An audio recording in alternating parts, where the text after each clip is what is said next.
The crew of the squadron destroyer is in formation at a large assembly. Having looked at the even rows, I call 3 redcoats. Radio operator Alexei Solovyov, turbine driver Peter Vakrushev, signalman Sergei Stepanov out of the line. On the faces of surprise, joy, confusion, friends still do not believe in their good fortune. I carefully observe the others. They are smiling.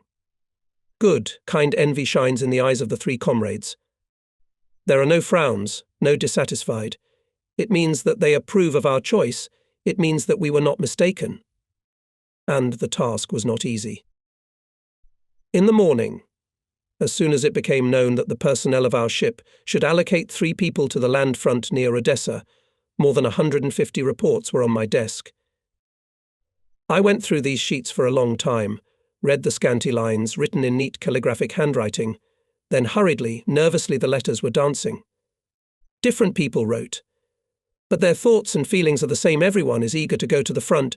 Everyone dreams of a feat. Some reports are accompanied by short statements. I ask the party organization to accept me as a candidate for membership in the party. I want to go into battle as a communist. I know all these redcoats, petty officers. You can rely on anyone. Excellent sailors, wonderful comrades. The more difficult it is to make a choice, we must select the most worthy. Only then there will be no offense to others. The ship's commissar, senior political officer Booth, came into the cabin. He saw me going through my reports, made a joke. "Are you playing solitaire? You know the sailors are on duty at the Ute, waiting for you.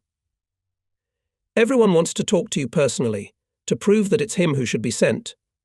They don't give me a pass either. I barely got out." We go through the reports together. The commissar reads them and admires them. Well done, guys. "I know without you, Timofey Timofeyevich. Tell me, who should we stop on?" "We can't decide that alone. Let's call our comrades and consult." I invite my assistant, commanders of combat units, secretaries of party and Komsomol organizations. We argued for 2 hours, until we agreed on 3 candidates. And now we are seeing off our combat friends. They receive rifles, hand grenades, dressed in the uniform of the first term. The name of the ship is burned in gold on their caps, ruthless. "Remember your ship, do not drop its honor," I say to them. Solovyev, Vakrushev and Stepanov, clutching rifles in their hands, stand in front of the formation, facing the ship's flag. Solovyev asked for the words. "Our dear friends, thank you for your trust. We swear that we will justify it. Here's my visor. It will always remind me of you, of my home ship. We sailors know how to fight, and if we have to die, we'll die for the sake of victory. Beat the fascists from the sea, and we'll destroy them on land. We'll meet with victory. We'll meet with victory." The 3 go around the formation, shake hands with their friends, then go to the boat. The engine hums quietly. The boat pulls away from the side. I'm standing on the upper platform of the gangway with my hand on my cap. With my eyes I give a sign to the horn player standing next to me. He raises the horn, and a long signal calling floats over the bay. Usually this signal is used to greet and see off the big bosses on ships. Now it sounds in honor of ordinary sailors. Deviating from the regulations, I feel no remorse. Along with the singing of the horn from the destroyer carries a powerful hurrah, sailors. We see our friends off to battle, to glorious deeds. Let the sailors remember this moment. Merciless more and more often goes to sea. We convoy transports to besieged Odessa. In each campaign we fight off enemy aviation, engage in battle with enemy artillery batteries, take all measures to protect ourselves and to protect the transports from being blown up by mines. On August 24th, 1941, we returned to Sevastopol. The sailors are still under the impression of what they saw in Odessa. Before our eyes, enemy bombs fell on the beautiful city. Houses collapsed, the smoke of fires rose to the sky. We saw corpses of children and women in the streets. Our hearts are burning with hatred to the enemy. It is hard for the defenders of Odessa. From 3 sides the enemy encircled the city. Communication with the country is maintained only by sea. Ships are not easy to get through to the city. Fascist planes and artillery do not spare bombs and shells. The city was left without water. The pumping station, which supplied water from the Dniester, captured by the Germans. Our ships carrying water rarely manage to pass fascist pilots' hunt for them with special fury. Water is given on cards. Troops and inhabitants suffer from thirst. But people hold on, pressed against the sea, experiencing all sorts of hardships. The garrison strikes the enemy crushing blows. The glory of Yakov Osipov's naval regiment rattles all over the fleet.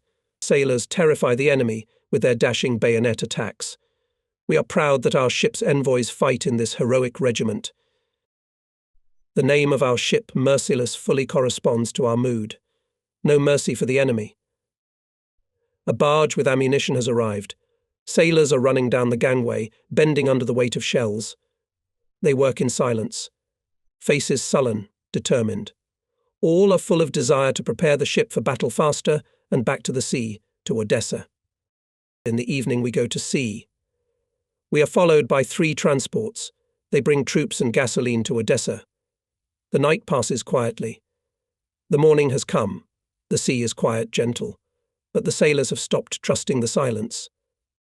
Signallers are looking at the water surface and the clear blue sky until their eyes hurt. So far there is not a speck on the horizon and no airplanes are seen in the sky. We are going at a slow pace, adjusting to the slow transports. The enemy does not show, and yet the gunners do not move away from the guns. At any minute we can expect an attack. By evening we saw the shore. The glow of fires scarlet in the twilight, flashes of gunshots flicker all along the coast. Odessa is close. We pass its suburb Novaya Dufanovka. We know that there is an enemy battery here. Why does it take so long for it to get dark? In the dark we might have slipped through unnoticed. But now the Germans have seen the caravan. 4 lights flashed on the shore. Water columns rose up near one of the transports. And then we heard 4 loud explosions. We've got to save the caravan. Merciless turns around and at full speed slides between the shore and transports, leaving behind a plume of smoke. An impenetrable wall of smoke shields the ships from enemy observation. The enemy battery continues to fire, but now at random, wasting shells. The Germans realize this. They stop firing on the transports and transfer fire on the destroyer. Fountains of water swept up by the explosions arise from one and the other side. Maneuvering, dodging the hit. Finally, turning abruptly, hiding in their smoke screen. The fascist battery releases a few more shells and falls silent. Our trials are just beginning. The whole coast is occupied by the enemy. Not far from the village Fontanka is another 120mm German battery. It is waiting for the caravan to approach it. How to save the transports? There is only one way out to divert the enemy's attention from them. Let him shoot at the destroyer. We know that the battery is land-based. Devices for firing on fast-moving marine targets on it is not. It's not easy for its gunners to hit our swift destroyer. Merciless is heading straight for the shore. Before the enemy 30 cable meters, and the Germans are silent. What's the matter? Timofey Timofeyevich, I asked the commissar standing next to me, why do you think they are not firing? They're waiting, devils. And we'll tickle them. I order our artilleryman, Senior Lieutenant Vasily Vasilievich Yarmak, to open fire on the battery. The trouble is we don't know its exact coordinates. We're choosing a place where it's most likely to be. The ship's guns turned toward the shore. There are short bells ringing. That's the signal. Load the guns. The chains of elevators feeding shells from the cellars rattled. In a few seconds, the ship shuddered the entire hull. Friendly, deafeningly struck the guns. On the dark shore, fire bursts light up and go out. Our shells burst. At first, except for them, nothing can be seen. But then 4 blue-white tongues cut the darkness. The Germans couldn't stand it. Their battery responded to our fire. We pinpoint its location and now we hit it with all our guns. The duel takes a fierce character. Closer and closer to us falling enemy shells. Without ceasing fire, the ship draws a zigzag. The Germans have to constantly change the sight. And yet their fire is quite accurate. One shell bursts just off the side of the ship. We're splashed from head to toe with water. Shrapnel rattles the deck and superstructures. Fortunately, no one was hit. While the German battery was shelling us, the transports calmly passed the dangerous area. There is no need to continue the duel. We put a smoke screen, and under its cover, we are moving away from the shore, catching up with the transports. The destroyer stops the cars not far from the Vorontsovsky lighthouse. We long follow the incoming transports in the harbour until the darkness does not hide them. Our task is accomplished. Troops and valuable cargo delivered to Odessa. We lie down on the return course. At the traverse of the Bolshoi Fountain lighthouse, we slow down. Here we must stay until morning, waiting for further orders. The units defending Odessa may call for fire at any time of day. It is dangerous to stand in the harbour. The port is under artillery fire. The night is black, impenetrable. Not a light around. Only the ominous glow does not go out over Odessa and its suburbs. On the tanks smoulder red coals of cigarettes. After the alarm went off, the sailors came together to smoke at the cutlass. They hear jokes, laughter. I hear the voice of Petty Officer of the Second Article Vladimir Siknashvili, commander of the commander's section. Artilleryman still excited after the recent battle. And rightly in the song is sung, "The brave fears the bullet. The brave does not take the bayonet. How dashingly we galloped today under the very nose of the enemy. And no matter what, we peppered the fascists with pepper, but we didn't get a scratch and delivered the transports to the target." We are walking in the darkness a few miles from the shore in alternating courses. My eyelids are slipping. I am on my feet for the second day. To dispel sleep, I walk along the bridge. There is no time to rest when the enemy is near. Be on the alert. At midnight, cipher operator brings a radiogram signed by the commander of the Odessa Defense Area, Rear Admiral G.V. Zhukov, to make an artillery strike on the accumulation of enemy equipment and manpower in the area of Hildendorf, Vizierka, to support the Marines. We're getting closer to the shore. I contact by radio with correction posts. From the shore, transmit wait until morning. Dawn catches us near the Big Fountain lighthouse. The day again promises to be sunny and quiet. For us it is a sorrow wait for the enemy air raid. Once again I'm communicating with the corrective posts. The commander of the 1st Marine Regiment, Colonel Yakov Ivanovich Osipov, responds, gives us the coordinates of the target and adds, "You will open fire on my order." The alert signal raises the sailors. Most of them were resting at the guns. The cannon covers come off in a flash. One by one, the battle station commanders report ready. My assistant Lieutenant Captain Kapistov summarizes many of these reports into one. "Comrade Commander, the destroyer Bespochadny is ready for battle." I look at my watch. "Very good, Alexei Nikolaevich. In a minute we're done. Keep it up from now on." "Yes, keep it up." The officer responds with youthful enthusiasm. A wary silence on the ship. Artillerymen froze at the guns. The radio operators clamped their earphones tighter not to miss the command from the shore. Merciless quietly splits the water surface. The silence is broken only by the cry of seagulls and the splash of dolphins frolicking nearby. Finally, the long-awaited words come over the radio: "Open fire." At once our guns rumbled. Scared seagulls rushed and flew away. And from the shore an enemy battery is already hitting us. From behind the horizon crawls a huge red sun. In its rays the water columns from shells seem like flaming torches, and the sea is all ominously red, like molten metal. In a short pause between salvos I catch an alarming cry of the signalman of the petty officer of the second article, Ivan Kuksov. There are airplanes on the left 90. I move the handles of the machine telegraph to full forward. The ship is gaining speed. The elastic wind presses in my face. Our anti-aircraft guns slammed shrilly, hastily. Lurching from the steep turns, Merciless is zigzagging, not allowing the enemy to conduct targeted bombing. The rate of fire does not decrease. We shoot at the shore with our starboard side and fight off the planes with our left. Junkers, stretched out in a chain, one by one dive into the dive. In the thunder of cannonade, intertwined squeal of falling bombs and explosions. The sea is boiling. Cascades of water fall on the ship. Clouds of smoke blind us. At times when the smoke clears, I see sailors, stripped to the waist, wet with sweat and spray. They are working at the guns. Osipov radios from the shore, you're hitting well. Add more. And merciless, maneuvering among the explosions, beats and beats. Dozens of bombs dropped by Nazi pilots. Enemy artillerymen fired hundreds of shells. But we're all intact and shooting. In front of our eyes falls into the sea, shot down by US plane. Osipov radios again, thanking for the support. We sigh with relief. Guns are silent. Sailors, tired after a tense battle, remove from the deck shell casings, tidy up the heated guns.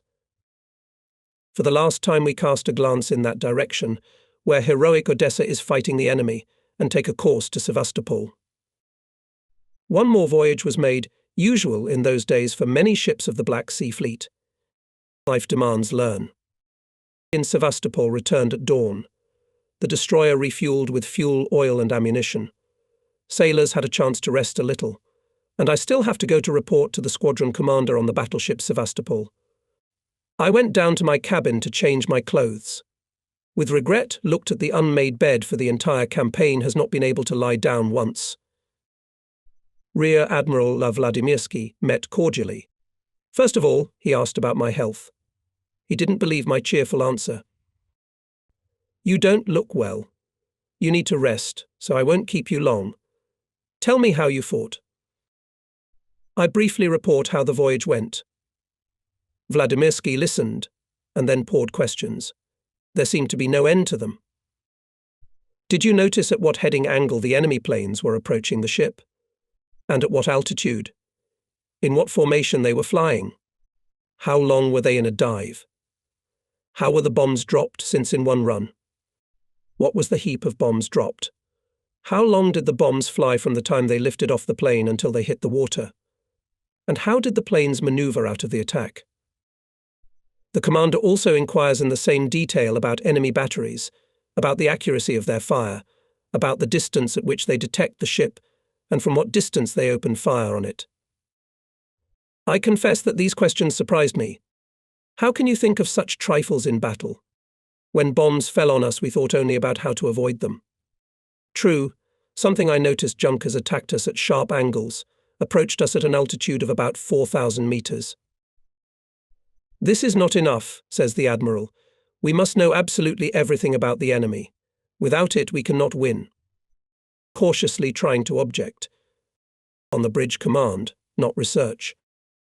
Remember, a true commander is always more or less a researcher, especially in battle. Together we discuss how to better observe the tactical methods of the enemy. We'll have to involve all the officers of the ship. And now go to Elisiv, says Vladimirsky. He wants to see you. Probably he has prepared a new task. I get to the Grafskaya pier by boat. I stand on granite steps for a long time. I took off my cap. The sun shines affectionately. A light breeze pleasantly cools the hot head. The day is marvelous. I can't believe that there is a war. Yesterday's battle seems like a dream. I squat down, dip my hand into the warm emerald water. Little skittish crabs run funny, sideways on the wet stone. I try to catch them. It looks silly from the outside, a grown man, an officer, amusing himself like a child. I get up, pull on my tunic. I have to go. Slowly I walk up the steeply rising street. Here it is, my favorite city. This is where my service began. My family lived here. My children grew up here. Just recently I was drinking soda water at this kiosk with my sons Lenya and Eric, and suddenly it turned out that I had not brought any money with me. I had nothing to pay with. I was embarrassed, and the young saleswoman was even more embarrassed. We began to apologize to each other. The girl calmed us down. It's nothing, you'll pay afterwards, but we still ran home and brought the money. And here is the summer movie theatre, where my wife and I like to visit. And again I remembered a picture of the past days. I came back from the sea, persuaded my wife to go to the movies. On the way back I asked her, "Well, Shura, did you like the picture?" "I haven't seen it." "What do you mean? You haven't seen it?" "Just like that, I didn't see it, that's all. I went for your sake. If I don't go, you'll be offended. And I haven't slept all night. You know how restless our Lenya is. So I slept through the whole movie. It all seems like a long time ago.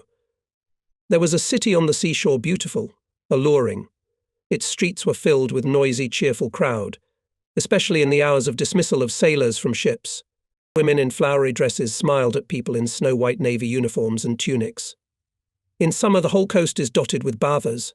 The generous southern sun covered naked bodies with bronze tan, and everywhere you could hear the happy laughter of children. That's gone now. I see another city silent and stern, like a warrior preparing to repel an enemy attack.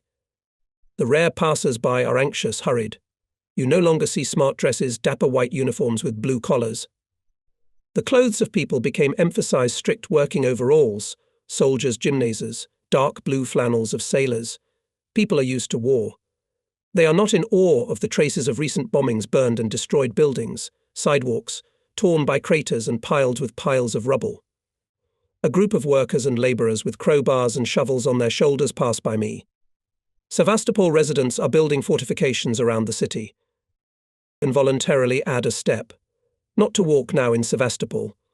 Having issued a pass, I pass to the fleet headquarters. Chief of Staff Rear Admiral I.D.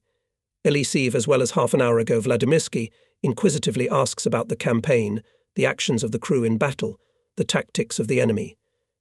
He asks to repeat some details, and at this time the pencil in his fingers is running quickly on the paper. This is very, very important. It is necessary that all our commanders know. At his insistence, I draw on a sheet of paper a scheme of maneuvering the ship when setting up a smokescreen and during a duel with an enemy battery. You have a good idea to divert the fire on yourself. I would advise other ships of convoys to do the same. On the tired face of the Chief of Staff appears a smile. That's how much combat experience is gathered. I ask you very much, take more notes in battle, pay attention to every little thing. I hear the same in the communications department, where Captain Second Rank Nestorov literally squeezes from me everything that was related to the campaign with convoying transports. Only after that he tells me, "You have a new job to do, Comrade Lieutenant Captain. You will escort 3 more transports to Odessa. They are carrying the most important cargo and must arrive at their destination no later than 00 on September 1st. The weather service predicts a storm. This is to your advantage. The Germans will not think that anyone will dare to go to sea in such weather." After finishing my business at headquarters, I'm walking around the city again. I wanted to look at my apartment. Our house is still intact. I unlocked the door. My family evacuated from Sevastopol. The apartment is empty, orphaned. The floor and furniture are covered with dust. And although everything is in its place, the rooms seem alien. I look carefully at the portrait on the wall. My wife and I were photographed in Leningrad when I had just graduated from the school. What young, serene faces. Shura looks like a girl. Where is she now with our chicks? How many worries have fallen on her shoulders? I look around the cupboards full of books. We both love to read, and we both collected our libraries diligently. When will I be able to go through books again? An album with photo cards catches my eye. I flipped through it. Here is our last family photo. The boys stare at the machine in surprise, amused, funny. Will I be lucky to see them again? I wrap the album in newspaper. I'll take it with me on the ship. Let at least the photos of loved ones will always be with me. On the sofa there are toys, teddy bears, brightly coloured cubes, cars. As if my sons were playing with them just now. I felt homesick, so I went to the window. From here you can see the whole southern bay. Colourful from camouflage, cruisers and battleships merge with the shore. At the naval plant are repaired ships maimed in battle. I can see the Merciless moored with its stern against the wall of the mine wharf. The cables were stretched with strings, as if the ship was tearing into the sea with all its might. I was irresistibly drawn there, to my battle buddies. They're my family now. And then I remembered all the conversations I had to have today. My bosses tell me to think, to study. It's not them, it's life itself that demands it. And on my way back to the ship, I'm going to sit everyone down to study. But it turns out that this study is already underway. Everywhere you look on the ship, they're studying. In the cockpit gathered his subordinates, military technician second rank Yakov Stepanovich Kozinets, commander of the electromechanical combat unit. He summarizes the results of work in the campaign. I have no complaints about the machinists. But Kozinets praises them sparingly, more presses on the shortcomings. He reproaches Chief Petty Officer Nikolai Zemlyanukin that he did little with the emergency parties, did not provide them with enough material. Is it possible to put up with it when the ship is in continuous battles and every minute there is a threat of damage to the hull and mechanisms? Chief Petty Officer Chuprikov also listens to not quite pleasant things. It happened that his boiler group failed to regulate the combustion during changes of course, and then a thick cap of smoke burst out of the chimney, demasking the ship. Conclusion: it is necessary to study harder. Adopt the experience of the commander of the 2nd Boiler Department, Petty Officer of the 2nd Article Tugay.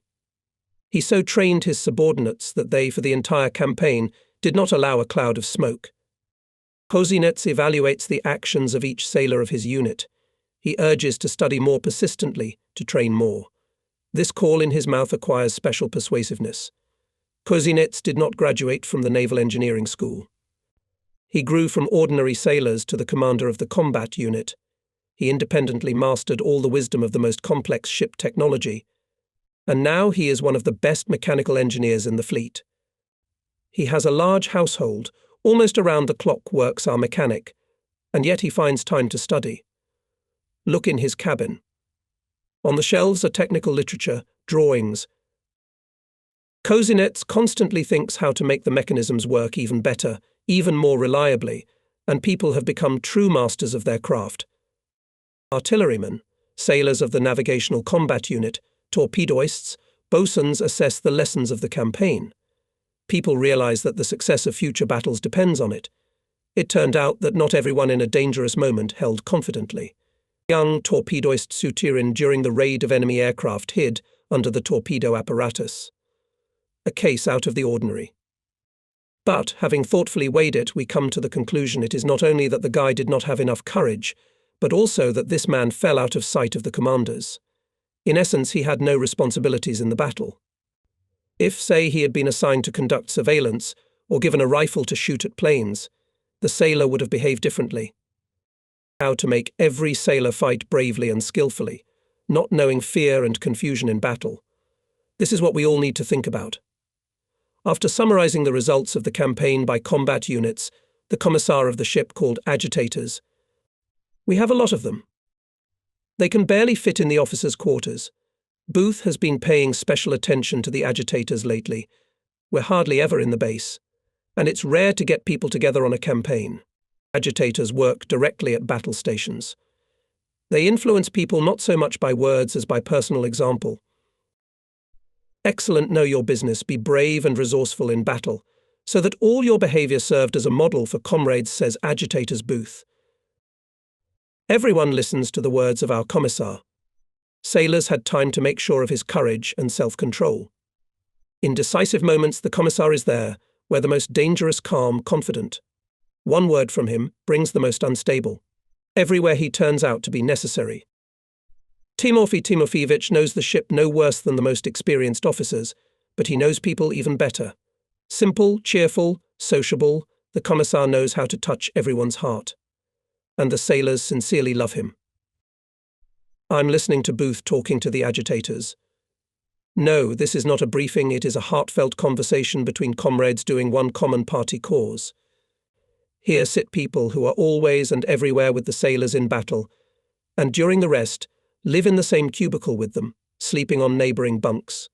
They know the moods, thoughts of any of the sailors. Communist petty officer of the 2nd Article Mikhail Rybakov anxiously speaks about senior Red Fleet officer Anatoly Krasovtsev. He is a good sailor, fearless, efficient, knowledgeable. But in recent days he has become sad, withdrawn in himself. He has grief his native village is occupied by Germans. The sailor is worried about his parents' despairs. I would support him, encourage him, but he is proud, he is going through the misfortune alone. He has stopped talking to his comrades. How to help a man. A lot of such unexpected questions arise before the communists. Most of the sailors are in a cheerful mood. The Commodore, petty officer of the second article Nabiulia Nasirov, enters the conversation. They spare no effort in the campaigns and rejoice in every battle. But now we are too far apart. For a long time we do not leave our combat posts and do not know what is being done in other units. And on the ship's radio we only hear commands. Can't it be transmitted how the battle is going, who is doing what, who has distinguished himself?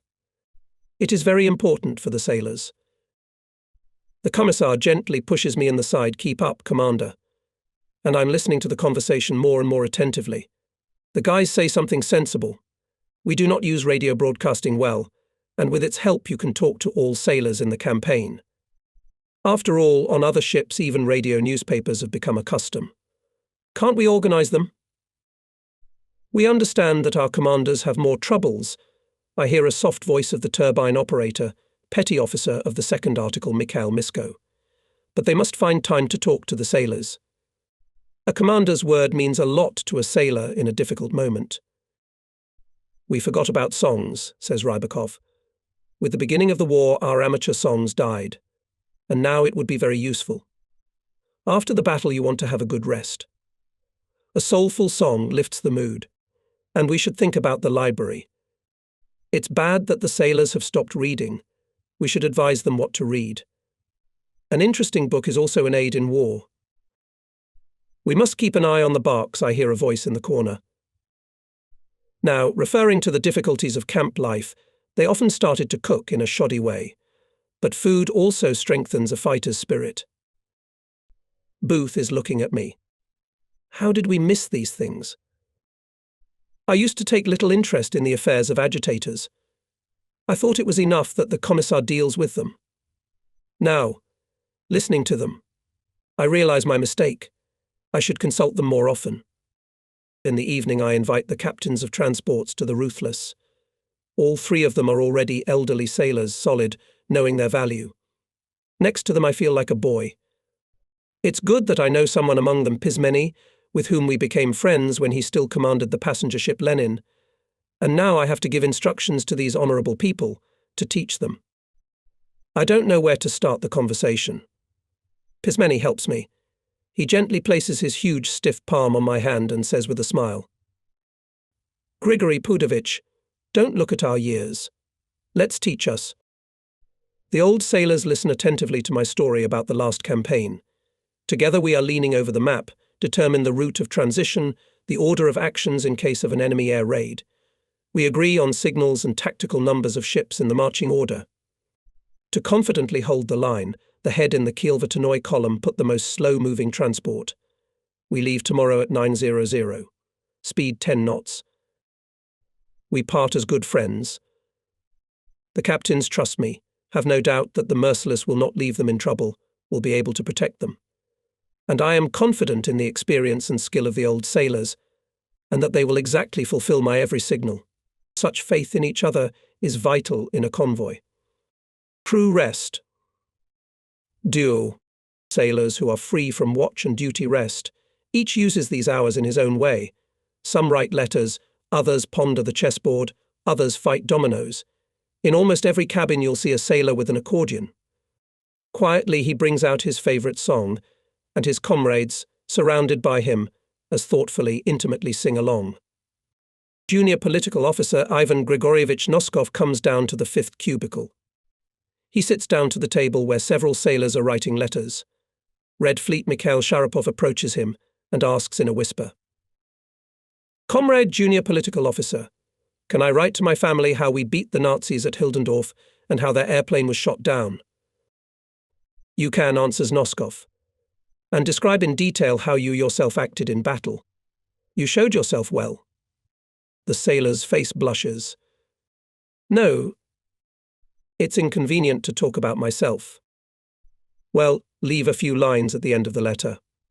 I'll write how you fought. Thank you. The sailor was happy. Though the conversation is whispered, but Krasavetsev, a senior redcoat sitting next to him, hears everything. Having chosen a moment, he also addresses Noskov. Be kind enough to check what I've written. Why should I read other people's letters? Only from the point of view of grammar. I'm afraid there are mistakes. Noskov fluently runs through the sheet, corrects a few spelling mistakes. The rest is all correct. The sailor lowers his eyes, hesitates. Finally, he dares. Comrade Junior Political Officer, will you add a couple of lines for me? My father is very interested in how I serve. You know, he's an old worker, strict, proud. Every time he writes to me, remember, son, about the honor of our working family, there were never cowards in it. Everyone was brave and straight. Ivan Grigorievich smiles, pulls out a fountain pen from his pocket, and writes sprawlingly. Your son, Senior Red Fleet Krasovtsev, in battle, is brave and resourceful. The family can be proud of him. Secretary of the Party Organization of the Ship, Junior Political Officer Noskov. The sailor gratefully accepts his sheet back, his eyes shining with happiness. If you knew how much you did for me. My old men will be happy. And at a neighboring table a dispute is raging. Chess players are competing. They keep quiet, but the fans don't get along. Someone couldn't stand it and told his comrade to make a move. The others were outraged. What a game of hints. A fool can win that way. The other side is trying to launch a counterattack. You're still checkmate. Learn to move the pieces first, and then you can vote. A junior political officer is invited to be the umpire. He decides quickly and unappealingly. Clues to the side that allowed the clue. One of the players and the comrade who did him a bearish favor grumble resentfully. The others are pleased. Peace is restored, and another pair sits down at the board. Bursts of laughter come from the far corner of the cockpit. There are domino lovers, the most irrepressible people. In the heat of the moment, the players are so clashing their knuckles on the table that it seems that the deck shudders, as in artillery firing. Many people are fond of Sea Goat, and every cabin has its own champions. Dominoes games turn into whole battles, in which not only 4 players sit with knuckles at the table, but also 12 fans, literally piled on the shoulders of the players to better see the course of the battle. The fans are now demanding to play trash. The losing pair must make room for new partners. But the winners are against it. They want to continue to compete with their previous unsuccessful partners. To punish them, the defeated will play the next game, standing up, and in gas masks. And wearing gas masks. The fans don't mind watching such a spectacle. Some joker managed to run to the galley and bring 2 peeled cabbage pokers, the most suitable prize for the unfortunate goats. The knuckles swelled with renewed vigor. But the game had to be interrupted in the middle. The cheerful trill of the watchman's tune dinner for the crew rang through the cabin. Instantly the tables were freed, cans were pushed to them. Specially allocated sailors, whose duty it is to receive food in the galley, rattling copper pots rushed to the gangway. A cistern is not only a dish in which food is brought from the galley, it is also a group of sailors eating from a given cistern.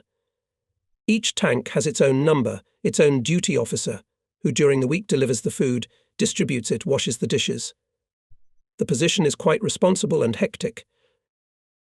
The first to return with a full tank was Red Fleet Belas. He had already descended to the last step of the gangway, as suddenly something rattled. His comrades, who are waiting for him with spoons at the ready, can't see what happened. But those sitting closer to the gangway are laughing, clapping their hands, shouting. Write it down. In each cabin a list of cases when a tanker spills food without bringing it to the table is neatly kept. It's very unpleasant to be on that list. Today such a misfortune happened to Belas. The embarrassed sailor silently takes a mop and starts wiping the deck. Behind his back there is laughter, humour. In the address of tank number 5, Belas's comrades' sharp and sometimes caustic jokes fly. They sit in silence, and in their eyes, staring at the offender, glitter not at all affectionate sparks. By the grace of Belas, the friends now have to sit under a hail of ridicule, when at the other tables people are eating delicious borscht. The spilled dinner can only be received again in the last turn. Therefore Belas is in no hurry. Thoroughly cleaned the deck, he washed his hands and only then went to the galley. He is followed by the angry whispering of his comrades. Bear. Resinia. Belus disappears for a long time. At the other tables, the first course had already been finished. The galleys were about to go for the second course. And then Belus appeared, triumphant and shining. The sailors looked into the cistern he had brought and gasped. The cistern was half filled with meat, and the main thing, marvellous appetizing masolkas, which all of us consider a delicacy. Friends immediately forgive their gully all sins. At other tables they envy the fifth tank and scold the cocks behind their eyes. That's how they punished the negligent tankman. Of course no one thought of complaining. The sailors know the price of a joke and are glad of every funny story. A good dinner added vigour, revival. I walk through the living quarters. I listen with pleasure to friendly songs to accordion, laughter and jokes. I myself take part in exciting sailor games and heartfelt conversations. Amazing people we have. Who from the outside would believe that only yesterday these serene, laughing guys were in battle, risked their lives, and that tomorrow they will again go to meet the dangers?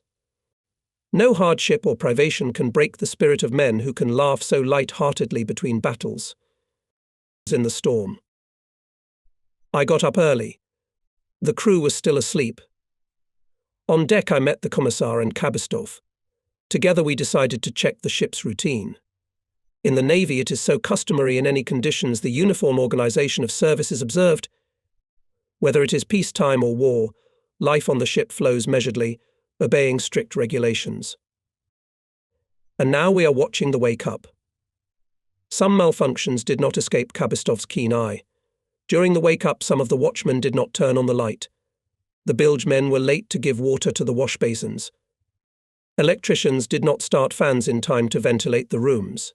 It's the little things. But when it comes to statutory order, everything is important. And Kabistov strictly reprimands the guilty. In general, the day started well. Sailors rose amicably.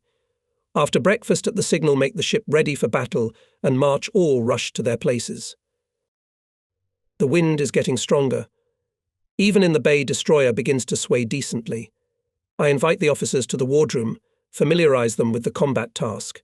I especially warned that, despite the storm, the ship must be maintained on high alert. Watch vigilantly, unrelenting. At 8:40 a.m. Semaphore request permission to go to sea. We receive good. I go up to the bridge, take the report of the watch officer Lieutenant Dyachenko. I go to the machine telegraph, examine it. I ask who is standing on the wheel. I look around the upper deck from bow to stern. The gunners have taken their places at the guns. The mooring crews are lined up. Everything is so familiar. Kabistov is standing by, waiting for orders. Get off the anchor, Alexei Nikolaevich, I say to him. He casts a pleased look at me. My assistant knows how to appreciate trust. He is happy when he can be independent. I like this trait in him. He will make a good commander. The lieutenant captain has been transformed. Powerfully, firmly sounds his voice. Kabistov commands with inspiration. Remove the gangway. Give the right mooring. The left mooring is to be poisoned. Let's go the spire. I watch his actions with satisfaction. But it seemed to me that he hesitated with the order. I want to interfere, but he calmly commands. Give me the left. Just what I was going to order. The wind is blowing to port. When the moorings are given and the anchor is not yet selected, the ship, of course, began to turn. There's a danger of the stern and propellers hitting the neighbouring barrels. Kabistov foresees it. The right machine gives a move forward, shifts the rudder. The ship stops turning and slowly moves forward. Anchor clear. Reports the bosun. Gaining speed, the ship is heading towards the bosoms, towards the exit from the bay. I shake Kabistov's hand firmly. Thank you, Alexei Nikolaevich. The shooting from the anchor was excellent. You can be trusted with the ship. We're lying on the Inkerman lighthouses. The machines are working on the smallest. We're waiting for transports to come up to us. A huge black cloud is approaching from the northeast. The wind is getting stronger. White lambs are running on the sea. The cloud has caught up with us. Immediately darkened around us. A high wave came on the locker, rolled all the way to the ute. licked up everything that was badly fixed. I heard the indignant voice of the chief bosun, midshipman Radiuk. His subordinates had not seen to it, and 2 covers were torn off and carried away to the sea. A new mighty wave hits the destroyer's cheekbone. The spray reaches the bridge. The ship is lurching so that you cannot stand on your feet, unless you grab something. The guns on the upper deck hide in the foam. When the wave is over, the gunners, wet from head to toe, climb out from behind their shields, sniff, spit, and ready to slink back into cover, stare angrily out to sea, waiting for the next wave. I am calm for the men. It's not the first time we've sailed in a storm. But still on the radio broadcast I warn everyone to be extremely careful. You cannot joke with the angry sea.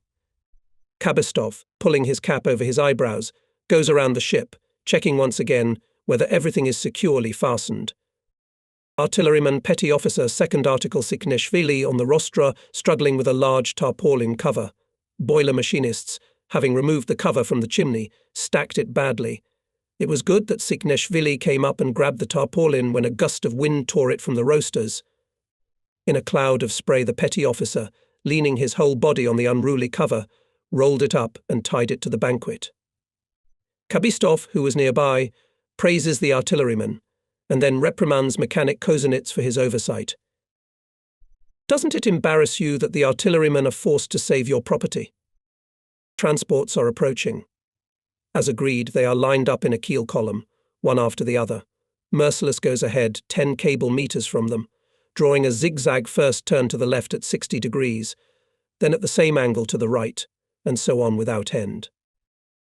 Wrapped in wet raincoats, signallers and observers now and then wipe their eyes from the corrosive salt spray and, straining their eyesight, stare into the raging expanse. The commissar walks through the cabins. The sailors, free from watch, are resting without undressing. Some of them lie down on deck chairs without even taking off their wet raincoats. At any second you can expect a call upstairs. The cabins are stuffy and semi-dark. The portholes are tightly shut. In a storm it is even more unpleasant here than upstairs. There at least you see the wave with your own eyes, you have time to prepare for it. Here its blows are unexpected. The deck under your feet rolls to the right and to the left. It is not so easy to stay on your feet and even to lie down on the wheelhouse. The impression is that the ship is about to capsize. But the men are not discouraged. Seeing the commissioner, they rush to him, flooded with questions. They are interested in everything what is going on the ship, and what is new at the front. It is not easy to talk. Waves hit the board, the cabin rattles like an empty iron barrel when it is pounded with a hammer. But Booth, even in such an environment, knows how to talk to people. Bypassing the cubicles, the commissar makes his way to the galley. It is necessary to feed the sailors somehow. The cooks have completely lost their way. Everything is spilling out of the cauldrons and pots. They are about to scald them. We had to give up the first one. In a few minutes the contents of the cauldron were almost all on the deck. We cooked buckwheat porridge. The bokoviu. Showing wonders of acrobatics, spread it around the cabins and fighting posts. The more experienced sailors were happy with it, eating and praising it, though it was slightly undercooked, and sometimes diluted with sea salt water. Bukovoy was swept by a wave when he ran on the upper deck. A younger sailor would scoop up food with a spoon, his face would twist and turn green. A man who's already seasick from the swell. In the end, the sailor clamps his mouth with the palm of his hand and runs for fresh air. The hardest of all, perhaps, are the machinists. Boilers and turbines are hot. The air is saturated with vapours of fuel, oil and oil. Even in calm weather it is not easy here, and in a rocky weather it is nothing to talk about. The deck, shining like a mirror, rises and tilts, your feet slip on it, and you can't grasp anything. The heat makes everything hot as fire. Taking a moment to calm down, I look into the boiler rooms and engine rooms. The guys are completely weakened. Dirty, sweaty, exhausted. It is pitiful to look at them. But when you come up they smile, joke, trying to outshout the noise of fans. Good weather, comrade commander. It's been a long time since we were so shaken. Turbinistas even invited me to have a snack with them. It turns out that they brought raw potatoes from the galley, put them in a kettle, and connected a hose to its sock, through which they let steam. The potatoes turned out to be delicious. I leave the drivers reassured these will withstand everything. We are still zigzagging. For 3 minutes, Merciless rushes towards the wind and waves, then thrusting its nose into the water, then standing on its haunches. For the next 3 minutes, the waves crash against the side of the ship, as if trying to topple it on its side. The masts against the low-hanging clouds make huge intricate arcs and figure eights. Behind, the transports are barely visible in the grey haze. At times they are hidden from us by the crests of waves. We can see through binoculars the ships are plunged into the foaming maelstrom up to their superstructures, but they go on and on heavy, slow and stubborn. So far, everything is normal. The headquarters correctly predicted in such weather the Germans will not stick their noses in the sea. For their aviation weather is not flying.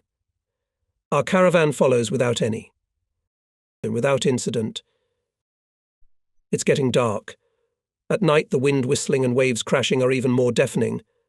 I order to stop all movement on the upper deck. In such a mess, you won't notice how you'll be washed overboard. Where are our transports? No running lights, no radio chatter either. The coast is close, and we don't want to be detected by the enemy.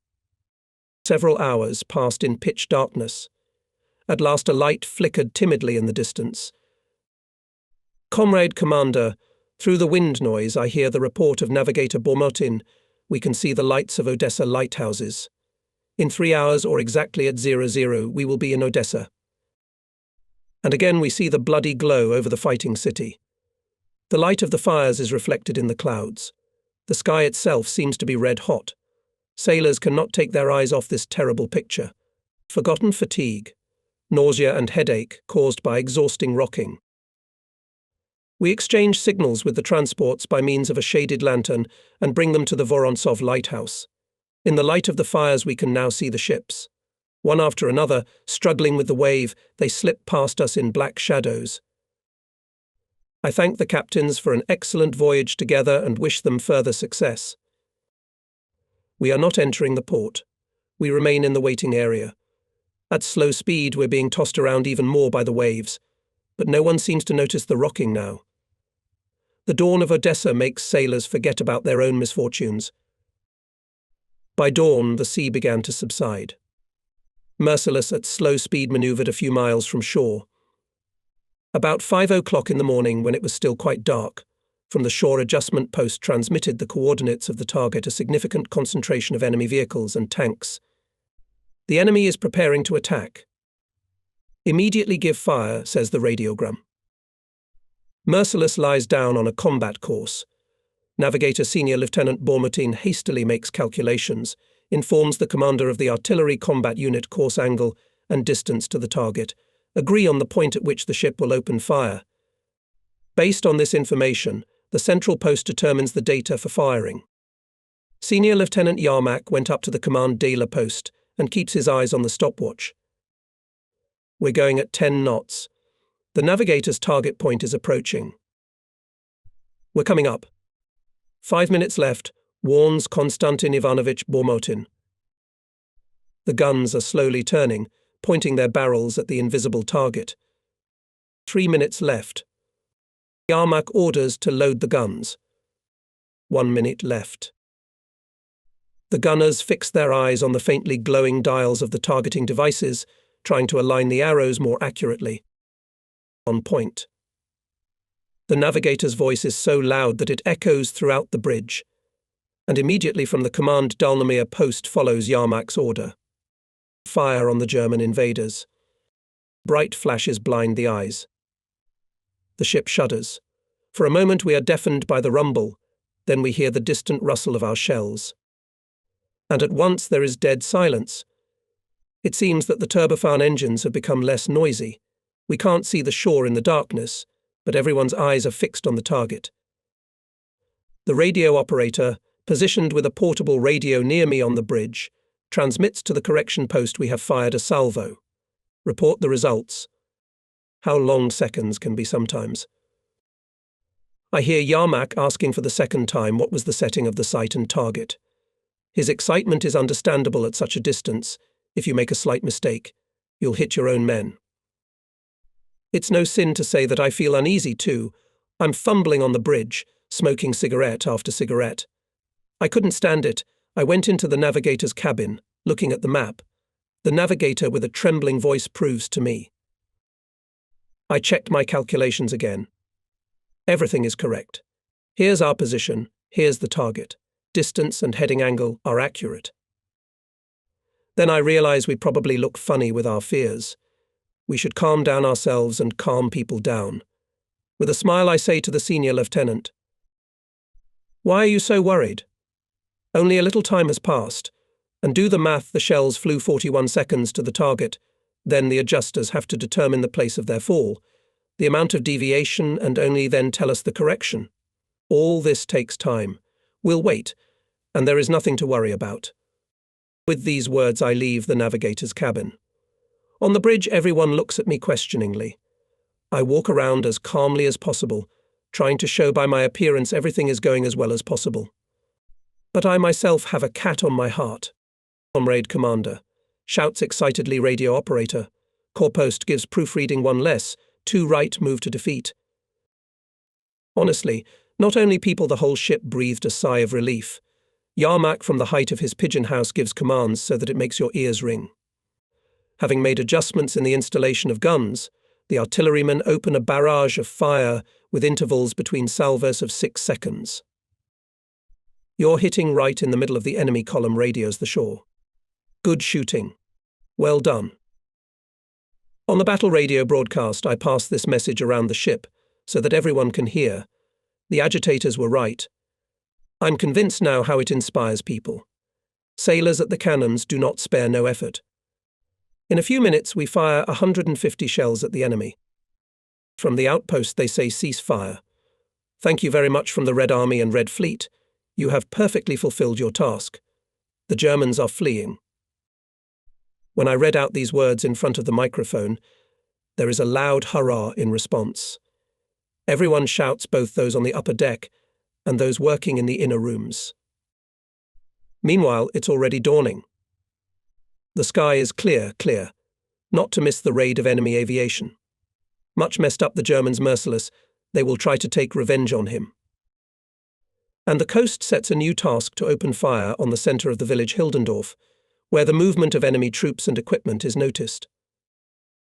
Hildendorf is far away. For the shells to reach the target, we need to approach the coast, to the village of Novaya Dufanovka, where in the ravine is already familiar to us German battery. Corps post sends one codogram after another, hurrying to start firing. I turn on the microphone and read out, "Let everyone hear." Open fire immediately. The enemy is preparing to attack. We ask you, give fire. Time is of the essence. I look into the faces of my comrades who surrounded me. I see that everyone agrees it is necessary to help our fighting friends. I order. Navigator, plot a course closer to the shore.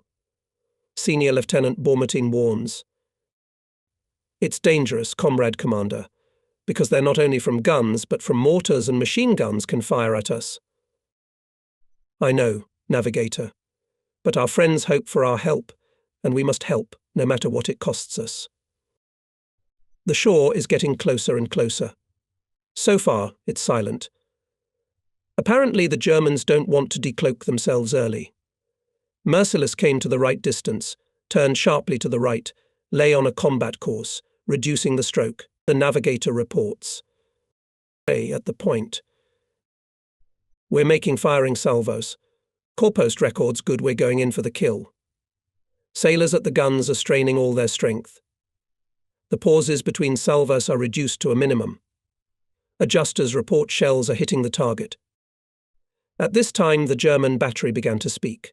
Its first shells fell with a large flight, but here the water columns grow closer and closer. One shell exploded at the very side. On the deck and superstructures again rattled shrapnel. The commander of the electrical group, Lieutenant Engineer Seletsky, was easily wounded in the power post. We had to interrupt the task and transfer all the fire on the enemy battery, but it turns out that we still do not know the exact location of its guns. We shoot at flashes, and this is not a reliable reference point. The battery continues to fire, and quite aptly. Nothing to do. We put up a smoke screen and 30 knots away into the sea. Correction post anxiously radios why stopped firing. Give a few more volleys, our situation is very difficult. Please fire. Here are your sailors, they ask for help. I thank you in advance for your help. We look at the commissar. Apparently he now remembered his comrades, whom we saw off in the Marines, and our promise that we would always help them in a difficult moment. Come on, Commander Booth said briefly. I order the navigator to lay a course to the shore. And you, Timofey Timofeyevich, I say to the commissar, explain to the people that there are heavy battles near Hildendorf. Our comrades who went to defend Odessa are fighting there. We cannot fail to fulfill their request. Booth went to the microphone and addressed a passionate word to the sailors.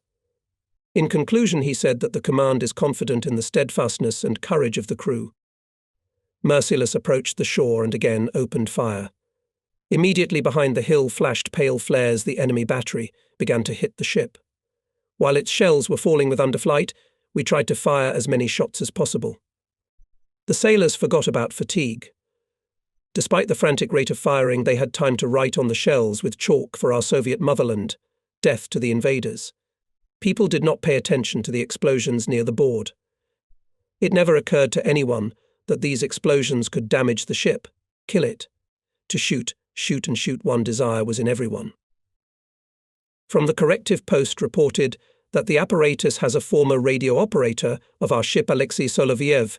He is a liaison with the commander of the battalion of Marines. Soloviev himself takes the key. Our glorious ship, we read, has kept its word. We are proud of it. Thank you. The enemy shells are tearing at our stern. We have accustomed the enemy artillerymen to small passages, and now we are rushing at full speed. And yet the explosions are close to the ship. Shrapnel-wounded sailor chemist, standing aft at the valves of smoke-forming equipment. The sailor pulls out of his pocket bandage bag, hastily bandages the wounded hand and remains at his battle post. Well done, sailors, you hit well. Praises the shore. Hitlerites have been mixed to the ground, sailors. This radiogram causes an unprecedented rise, and when I order to stop firing, they look at me with bewilderment and resentment. But we have no other choice. Enemy planes have shown up. Having put a smoke screen, we move away from the shore to have more room for maneuver. Bombardment begins. We fight off the planes with 37mm automatic rifles and large-caliber machine guns. Torpedoists, sitting on torpedo apparatuses, shoot from rifles. A deafening crackle stands in the air. One of the planes took a slide to then dive at the ship, but suddenly lay on the left wing, smoke and corkscrewed down. I see the sailors cheering. Wide open their mouths, they shout something, but no voices are heard. Ineffectively dropped bombs and lost 1 Junkers, the enemy squadron disappeared over the horizon. And the coast demands open fire on the village of Ilichevka. This point is also at a great distance. Again, we have to get under the fire of the German battery. Now we shoot at 2 targets, the main caliber at Ilichevka, medium guns at the enemy battery. But from the seaside, a new group of Junkers is coming at us. Having interrupted the fire on the shore, we enter into battle with them. I remember the order of the squadron commander. I take out my watch and notebook. But now I put them in the hands of Lieutenant Lushin. Write it down, Vladimir Vasilievich. I don't have time for notes. Continuously turning the handles of machine telegraphs, giving orders to the helmsman. Growing howl of airplanes rushing into the dive, whistle of bombs, thunder of explosions merge into a deafening storm of sounds. Merciless then rushes forward, burying its nose in the foam, then stops the course, turns to the right, left. We're lucky. No bombs hit the ship. Having dropped their cargo, Junkers fly away. In such tension passes the whole day. By evening we receive an order from the commander of the Odessa defense area of Rear Admiral Zhukov. 3 transports are leaving Odessa. We must accompany them to Sevastopol. Our faithful ally, impenetrable southern night, again helps. The caravan is going quietly. I go down to the cabin, analyze my records and records of officers, call signalers to clarify certain moments of the battle. I compare all these data with observations from previous battles. A lot of interesting things, Vladimirsky is right, every battle must be studied. In the morning, as soon as we arrive in Sevastopol, I hurry to the squadron headquarters. Vladimirsky pounces on my calculations. He writes down figures, draws diagrams, compares them with his old records. Well, it fits, you see. So we can draw some conclusions. Did you notice how formulaic their tactics are? Yes, we've seen that fascist pilots approach the ship almost always at an altitude of 4,000 or 5,000 meters. Before lying in a dive, the plane makes a slide. It takes 10-15 seconds. The time of being in the peak 14-18 seconds. After detachment from the airplane before falling into the water bombs fly 7-9 seconds. Now let's weigh the capabilities of the attacked ship. Seeing that the plane makes a slide, the commander gives orders to the helmsman. After that, 7 seconds pass until the ship begins to roll toward the shifted rudder. There are still about 30 seconds before the bombs fall. During this time, the destroyer will pass in an arc of a cable, or even a cable and a half, which is quite enough to avoid a direct hit. We have also established that enemy planes, as a rule, enter the ship from the bow and stern course angles of 35-60 degrees. Consequently, at the moment when the airplane makes a slide, which means that it has already taken aim, it is necessary to try to give it transverse course angles. This confuses the calculations of Nazi pilots, and we noticed that the bombs fall with great dispersion. More than once it happened that on transverse course angles half of the bombs fell with a significant overflight, and the other half with the same underflight. Vladimirsky pulls out of the safe manual on evasion from the bomber aviation. Leafing through it, in the document, not a word about dive bombers. All the tactics to combat them has yet to be developed. The commander put aside the instruction, approached the open porthole. We have already studied the character of his rear admiral. Now he can't hear anything. On your words will be one syllable answer clearly, good, without going into the meaning. Now he's disconnected from everything around him and is deep in his own thoughts. I rise from my chair. Only then the admiral remembers the interlocutor. He thanks me for my report, wishes me success. And now I'm going to sit down again for the figures. We urgently need guidance on dodging dive aircraft. Having said goodbye to Vladimirsky, I went to the Chief of Staff of the squadron, Captain First Rank Vladimir Alexandrovich Andreev. He also asks to tell in detail about the campaign. He is particularly interested in the interaction of enemy aircraft with coastal batteries. He asks how we were communicating with the adjustment posts. Offers to think about how to better organize the coverage of ships' fighter aviation. It's easy to talk to Andreev. You forget that before you boss. Being carried away, we sometimes argue heatedly, defending our points of view. The Chief of Staff smokes a pipe and suddenly asks, "Would you like me to read you some poetry?" He opens a notebook in a paperback and reads. The poems are warm, touching the soul. All about the sea, sailors strong and courageous people. How was it? Beautiful poems, I answer. Whose are they? Andreev is silent, smiling. Are they yours? I guess. I scribbled them down in the middle of the day. They must be printed. Not yet. I still need to trim them, but I don't have time. And it's embarrassing to type them up. Chief of Staff, and suddenly. Poetry. It's a bit embarrassing, isn't it? It's great when people reveal themselves in unexpected ways. Yes, our esteemed Chief of Staff wrote poems, and good, exciting poems. And I'll tell you frankly, from that day on I respected him even more. Scheduled preventive. The commander of the 5th Combat Unit Kozinets reminded me that our boilers have worked without alkalizing twice as long as they should. Need preventive maintenance and other mechanisms. For a good hour Kozinets listed the faults that should be eliminated by all means. The thrust and support bearings of the left main machine were getting hot. The circulation pump of the right turbine was not working reliably. The oil system had to be checked for a long time. Our mechanical engineer is always like this. At sea, his vast economy works like clockwork, without the slightest complaint. But it is worth coming to the base. As Kozinets begins to complain this is bad. That is bad, he himself does not know peace. his subordinates have enough to do, and he rubs me without end. Well, that's what a mechanical engineer should be like. That's why the mechanisms of the ruthless work without fail, because they have such a restless master. After listening to him, I promised to ask the squadron commander to give us time for preventive maintenance. Called the other commanders of combat units. Artilleryman, communications officer, navigator, assistant commander also said that in their household accumulated a lot of urgent matters. Rear Admiral Vladimirsky did not have to beg. Proceed, he said. To successfully fight, we must keep the ship in exemplary order. I give you 8 days for repairs. I cannot more, you know what the situation is now.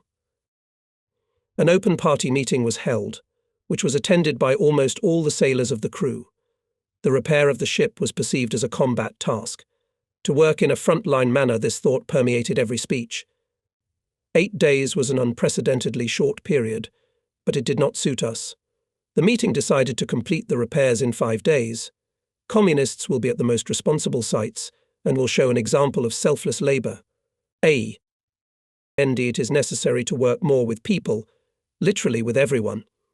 It was decided to widely cover the progress of repairs in the leaflets and radio newspaper, in conversations agitators. The meeting called for vigilance, which should be manifested in everything and in a clear organisation of service, so that nothing caught the team by surprise, and in close monitoring of the quality of work, and in the careful study of the mood of sailors. The enemy does not shy away from any meanness to shake the spirit of the Soviet people. Commissar Booth gave an alarming example at the meeting. Sailor Nesirov brought him a letter received from home. It's a strange letter. It says that Moscow is allegedly already occupied by the Germans, our army is all defeated, and at the end his mother advises it's aimless for you, my son, to fight. If you are alive, try to save yourself. The sailor, of course, did not believe this letter. He came to the commissar to share his suspicion. The mother is illiterate. So all this filth was written by someone's enemy hand. Perhaps other sailors are receiving similar panic letters. It is necessary to intensify explanatory work, tirelessly expose harmful rumours, mercilessly treat their peddlers. I listened attentively to the speeches. I was pleased with the unanimity of the sailors. Communists and non-partisans equally supported the common cause. There was no doubt people will do their best to fulfill the task on time. That night, none of the officers slept. They hastily prepared the necessary documentation, thought out the organisation of work, made requests for materials and spare parts. Everyone was aware of the upcoming difficulties. There is a war. Every minute you can expect an enemy raid. So the repairs should be done in such a way that the ship would not lose its fighting ability even for a moment. The night passed restlessly in the cabins too. Some people left, others came, someone was awakened, someone asked about something, because it was necessary to get a certificate about some mechanism, or it was necessary to go to the warehouse. The watchmen were nervous, scolded the most restless in an angry whisper, called for silence. But their efforts were useless. When a sailor or a petty officer was called to an officer, the sailor hastily got up and dressed. He tries to do everything silently. But in life it often happens like this. You want to do as quietly as possible, and you are sure to get caught on something, stumble, knock down something and make such a rumble that you will freeze from fright. The watchman curses, the awakened comrades grumble, it's an outrage. Just when a man has fallen asleep, they wake him up. It's hot and stuffy in the officers' quarters. Portholes are closed, there is no fresh air inflow. Table fans are whirring, but they seem to make it even hotter. The officers sit in their t-shirts, and still sweat runs down their faces. If you wipe yourself with a handkerchief, it immediately becomes wet, even if you wring it out. Who is more resourceful? Hung a towel around his neck, it lasts longer.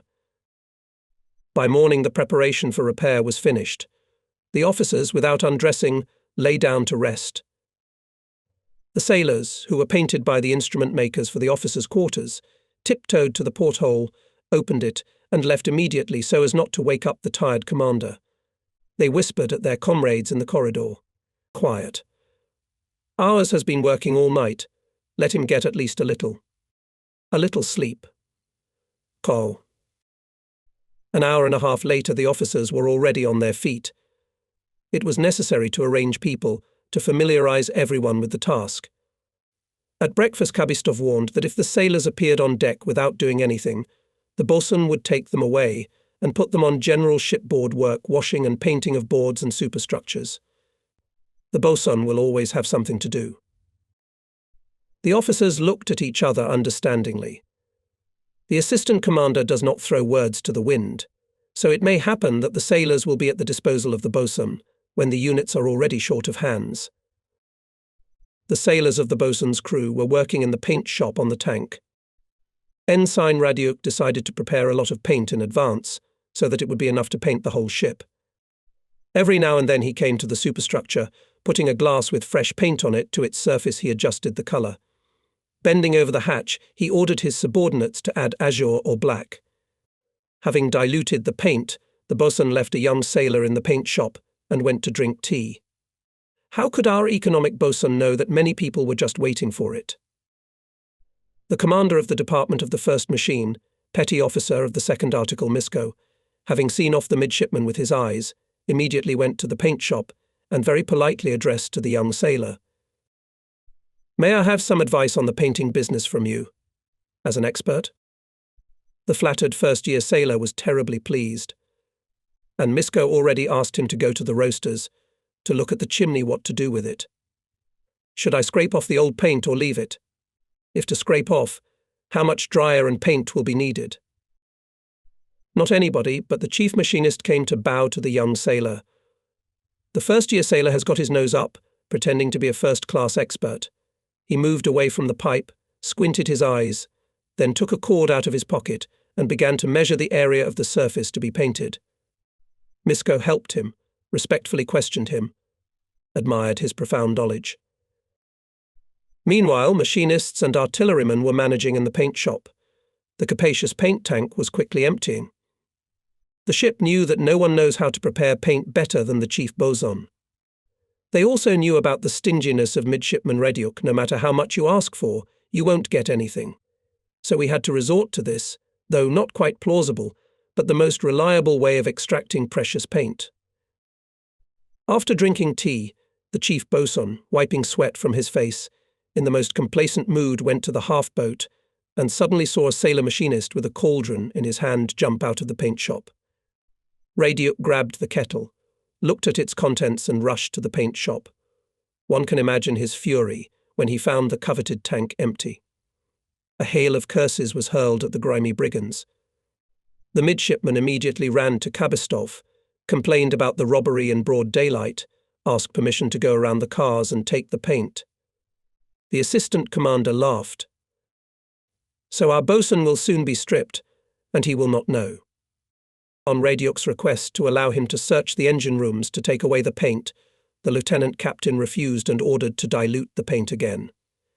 In all the rooms of the ship, people are working tirelessly.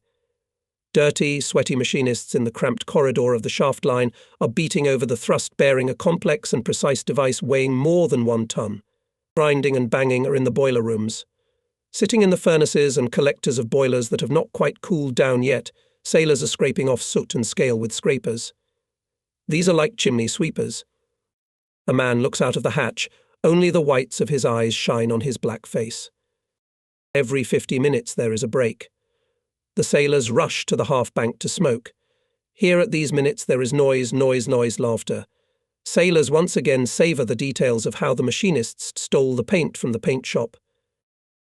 Kabistov, going around the ship, invited Kozinets to his cabin and began to reproach him for the fact that he is engaged only in his machines and does not care about painting cabins, tidying up the hull, decks, rigging.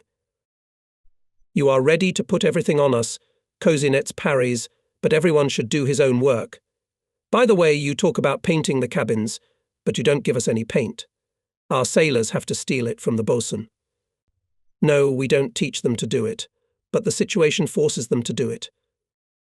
Kabistov wanted to object, but waved his hand.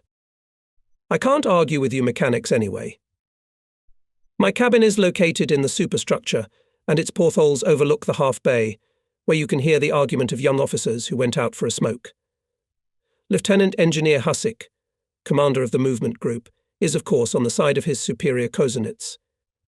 He zealously begins to prove that machinists, the most conscientious people, They know and love technology, and in general, the 5th Combat Unit the most important on the ship. Now, at their request, mechanics the ship is on scheduled preventive maintenance, and the other units just lapped up to them. Hussicks all praise for the sailor machinists. After all, to admit any of them to an independent watch, he is thoroughly prepared. Sometimes even the flagship mechanic checks the knowledge of the sailor. After this guy is released to the department, he can give a whole lecture on mechanics and electrical engineering. But it can't be otherwise after all. This is the main combat unit which transports, feeds, heats, lights everyone on the ship. Not in vain the 5th Combat Unit is called the heart of the ship. Yarmak, an artilleryman, is the first one who can't stand it. Throwing a cigarette, he interrupts Hussick and begins to prove that the main combat unit on the ship is undoubtedly artillery, which every child knows. There would be no artillery and you would have long since ceased to exist with all your mechanics. Who does the fighting? Artillery. Who shot down the enemy airplane? Artillery. Who gets the commendation for that? The artilleryman. True, the mechanics were also praised, but only thanks to us. Wait a minute, Navigator Bormatin stops the artilleryman. You forget that the 1st Combat Unit on the ship is the navigational unit. Do you think it's for nothing? What would you do with your guns if we didn't bring the ship to the target point? I'm used to these arguments. Listening to them, I involuntarily recall Krylov's fable guns and sails. It's clear that the hotheads are wrong. Yes, perhaps the officers know as well as I do that all units are equally important on the ship. But I listen to these arguments with pleasure. Let them argue. Let everyone consider his specialty the most important, the best. It only speaks of love for one's work. There's nothing wrong with it, on the contrary, it's good for the whole ship. Commissioner Booth put an end to the argument. He came up to the officers and said, You have spoken very correctly here. All our specialties are the most important, and there are no secondary persons on our ship. And if so, it means that everyone must put all his strength into his work and take care that not only he and his subordinates, but also the rest of the units acted as best as possible, that we all helped each other more, worked as coherently as possible. The ship was visited by the commander of the squadron. Vladimirsky inquired how the repairs were going, went around the boiler and engine rooms, command posts.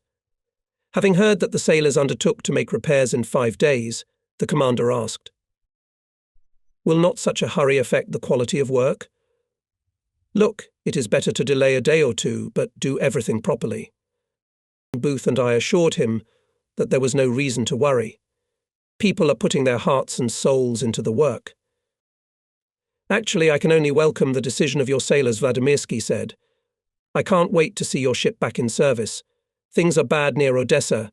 It is necessary to deliver their troops, ammunition, and remove the civilian population from the city. We have enough transports for that, but no one to guard them. All the destroyers are at sea."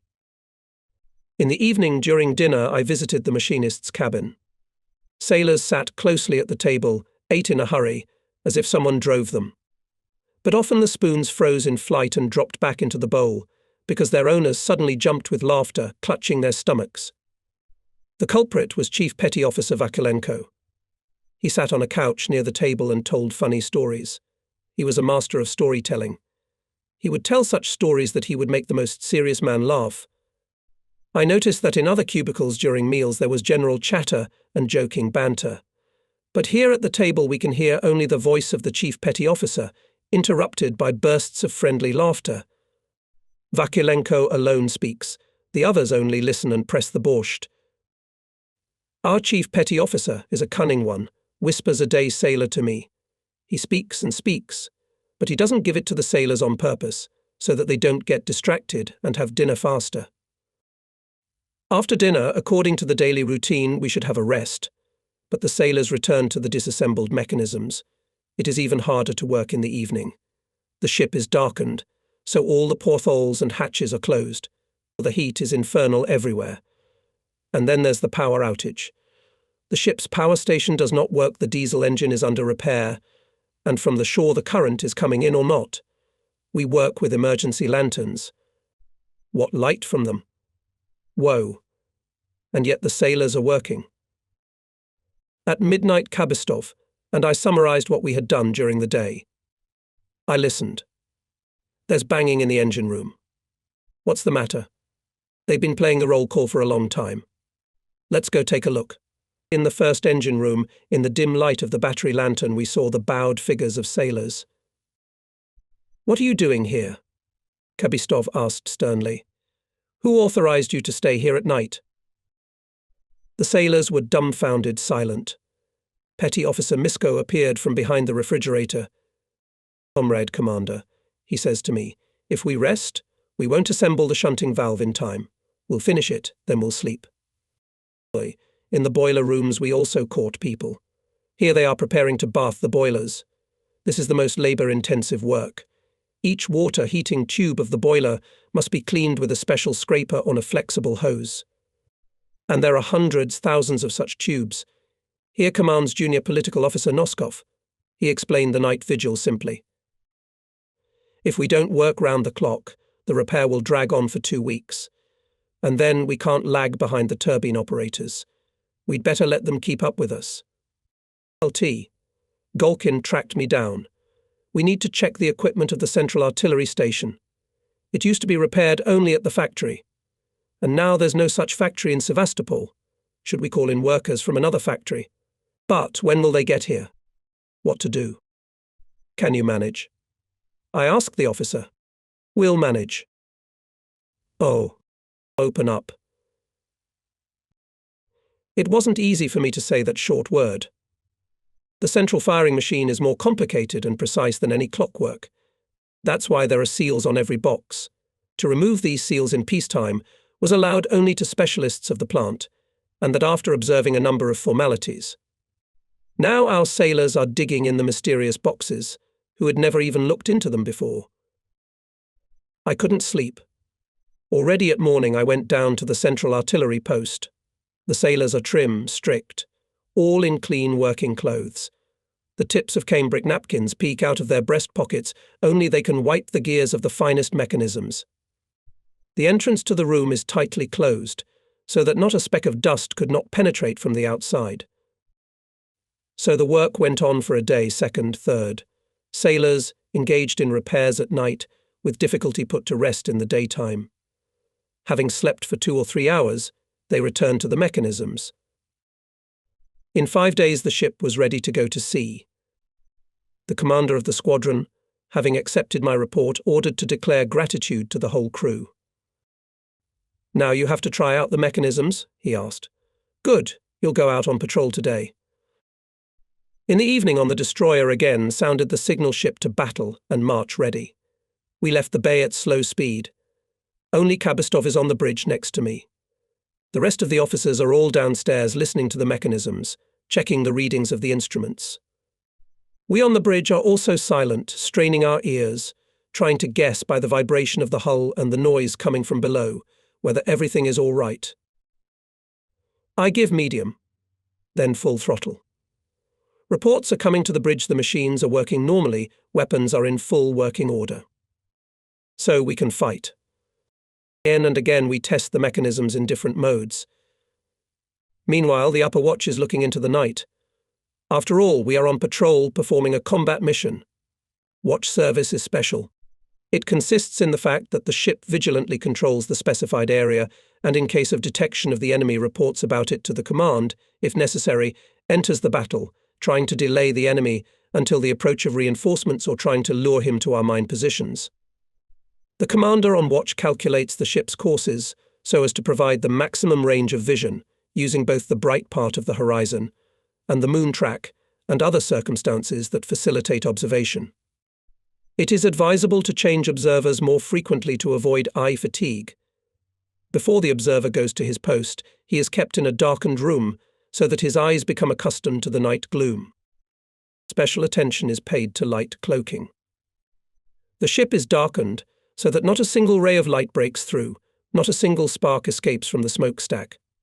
There is a struggle for silence. Walking on the upper deck is limited to the limit.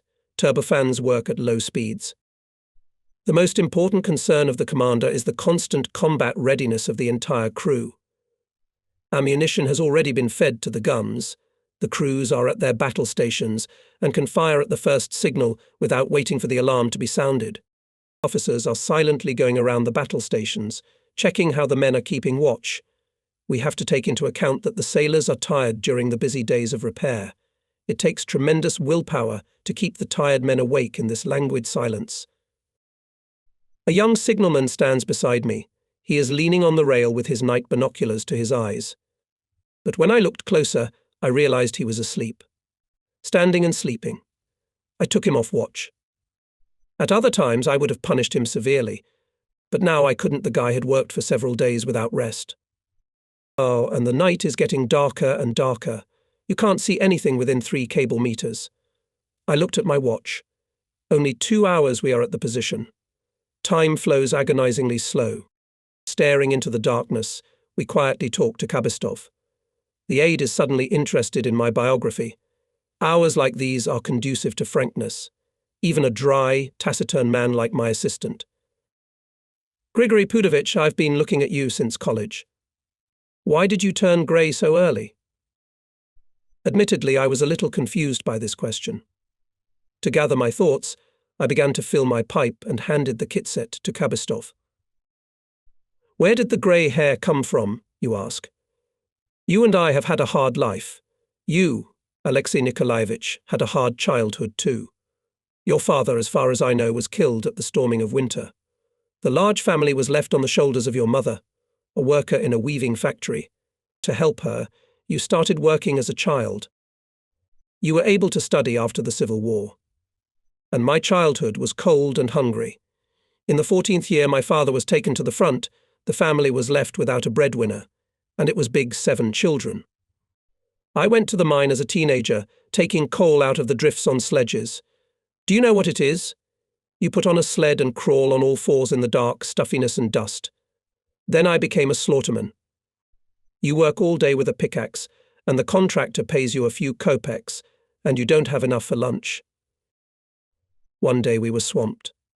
It was a miracle we survived. We waited in vain for help. The owners needed coal. It was not profitable for them to leave people for rescue work.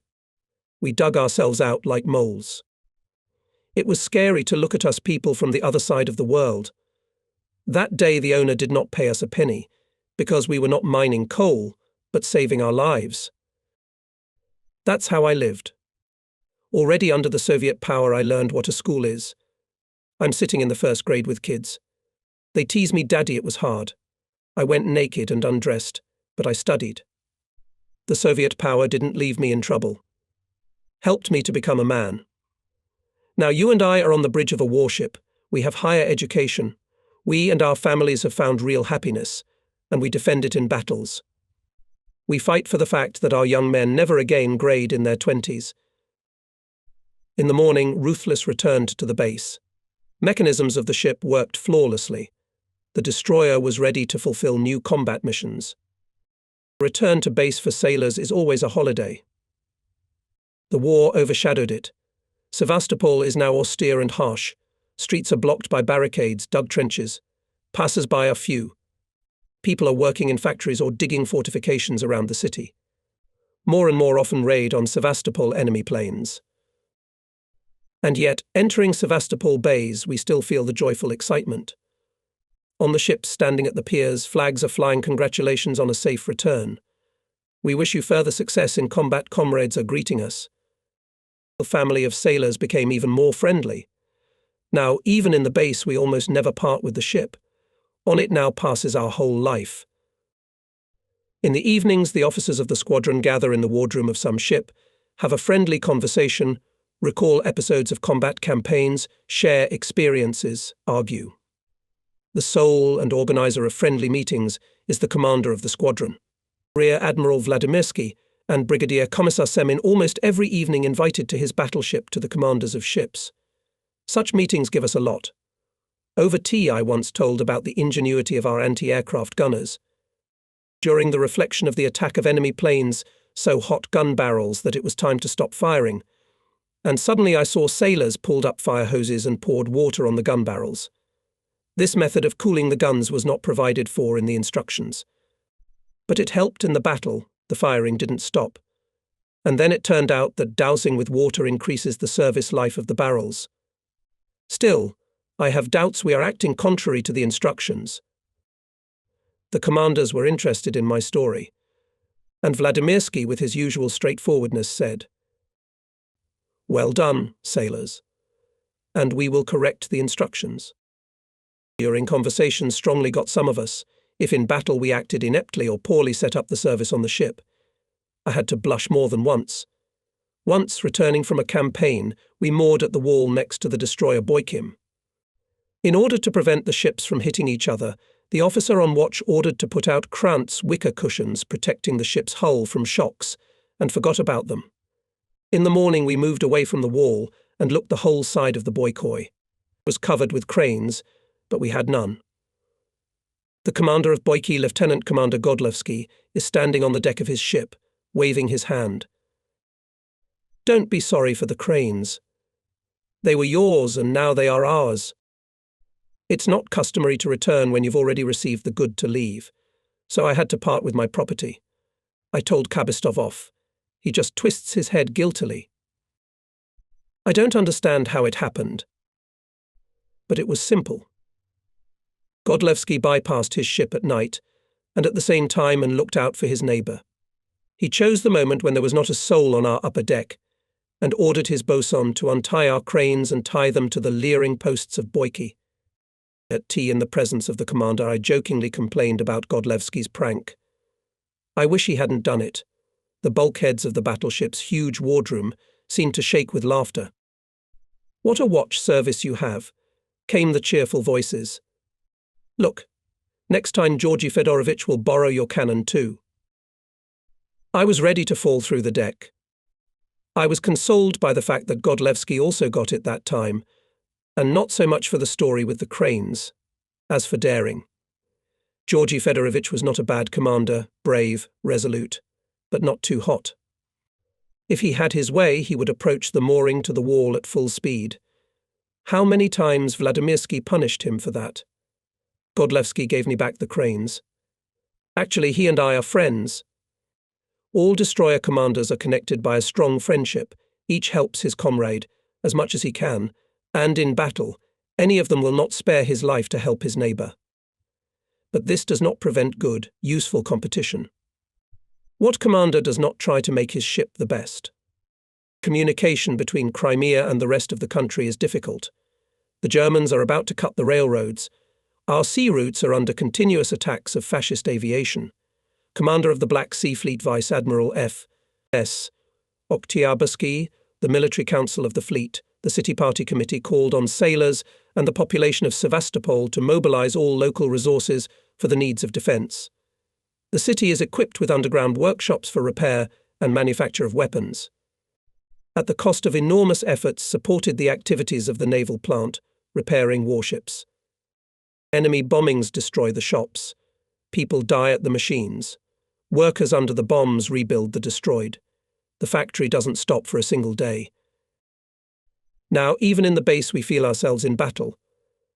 Anti-aircraft gun crews do not leave their battle stations for days, now and then opening fire on enemy planes. The whole crew is in constant readiness. Sailors do not get off the ships, and the fact that they are now always together even more united them. Officers are closer to the sailors, spend all their time with them.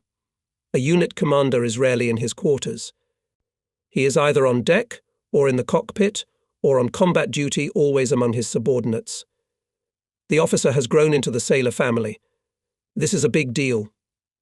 The discipline has become stronger, higher commanders' authority. Sailors with all their hearts attached to their bosses, ready to follow them in fire and water. What else can a commander dream of? Sailors spend time, free from watch, together. Intimate conversations arise. More and more often there is music and songs in the cabin or on the ute. We have never had such a well-developed amateur activity. Even I am carried away by the general flow. If the guys ask me, I take an accordion, play, sing together with them. Doesn't that hurt my authority? I'm sure not. Closeness to subordinates has never harmed a commander. One day after dinner, Kozinets sought me out. The mechanical engineer looked solemn and important. Comrade Commander, we invite you to the concert of the 5th Combat Unit. Where are you performing? On the half bank. I'll be sure to come. After Kozinets left, the Commissar said to me, the machinists are acting on their own. They didn't want to coordinate the concert program with me. A secret, they say. Maybe it's not necessary to coordinate it every time. Our sailors are headstrong people. They won't get on stage with nonsense. That's so, but we need control. He continued to grumble and sat down on a can among other spectators. Near the very joyous the bow flagger choir was lined up. Its leader, Senior Engineer Lieutenant Seletsky, turned to the audience and announced, a song about the destroyer Bispakadny. Sailor Cherdnichenko stretched the accordion bellows. The familiar melody of the popular song Armour is strong and our tanks are fast began to flow. Everyone looked at each other perplexed. But now the soloists of the choir sang. The words were not about tankers, but about the sailors of our destroyer. The order was simple and clear to everyone. To crush the enemy, to defend Odessa, with the fire of the mighty long-range turrets. To help the Marines in the battles. The chorus rang out. Noisy water, broken by propellers. We're off on a long combat voyage. Brave onward. The whole motherland is behind us. She's calling us to battle, to heroic deeds. And again the voices of the soloists. Be strong. Odessa, the day will come. We'll defend our native shores. The destroyer Merciless is coming to you. To slaughter the sworn enemy. I looked back. Spellbound, listened to the sailors. Booth stared with wide-open eyes at the singers, and on his face was both surprise and admiration. The chorus sang more and more amicably. The newly born song floated over the quiet bay. On the decks of the neighbouring ships, the sailors huddled together they listened too, and the song told about how the Merciless entered into duels with enemy batteries, how its shells swept Nazi infantry and tanks to the ground, how, shot down by sailors' anti-aircraft guns, 2 airplanes with swastika on their wings found their end at the bottom of the Black Sea. I am not versed in the subtleties of poetry. Maybe the words of the song weren't particularly well crafted, but it was our song, about our ruthless, about us. That's why it immediately won the sailors' hearts. And now the chorus is picked up by many dozens of voices. Noisy water, broken by the propellers. We're off on a long combat voyage. Brave onward. The whole motherland is behind us. She calls us to battle, to exploits. There were words like that. Neither bombs nor hardships can break us. Our blow is irresistible and accurate. For we have with us the brave Commander Negoda, and Booth, our glorious Commissar, is with us. Well, that's wrong. Booth burst into flames. The whole song is spoiled. I'll make you throw it out. The song ended with the assurance that the enemy will be defeated and ruthless to live for centuries. The sailors sang with enthusiasm. Seletsky, joyful, radiant, conducted a huge choir. When the song ended, there were shouts. Repeat. The author in the middle. Give me the author. Seletsky led out the embarrassed sailor Sergeyev by the hand. The Commissar jumped up and rushed to the signalman. Thank you, Sergeyev. The sailors shouted without ceasing. Bravo, Sergeyev. Well done, Sergeyev. Hooray. Hurt Booth returned to his seat. Well, has the offence passed? I asked him. What offence? And that you were not introduced to the programme of the concert. What a trickster, devils. The song about the Merciless was blaring over the bay again. Strictly speaking, the concert was disrupted, because the other numbers of the programme were not shown. The sailors kept asking to repeat the song and sang it selflessly. ... chips, and in the base did not stand idle. The squadron commander demanded that the time of parking be used for intensive training. The ships went out for firing practice. We, too, had an opportunity to practice firing at a naval target. The drill was conducted with every precaution. 2 of our fighters were barreling over us. We kept all anti-aircraft guns at the ready in case enemy planes showed up. The shield was towed by the Boyki. Godlewski, of course, pulled it at full throttle and maneuvered so that rangefinders barely had time to keep the target in sight. We shot off perfectly. Godlewski checked the shield with the pickiness of a rival. He counted 6 holes. "That's good," he said, and I could hear the envy in his voice.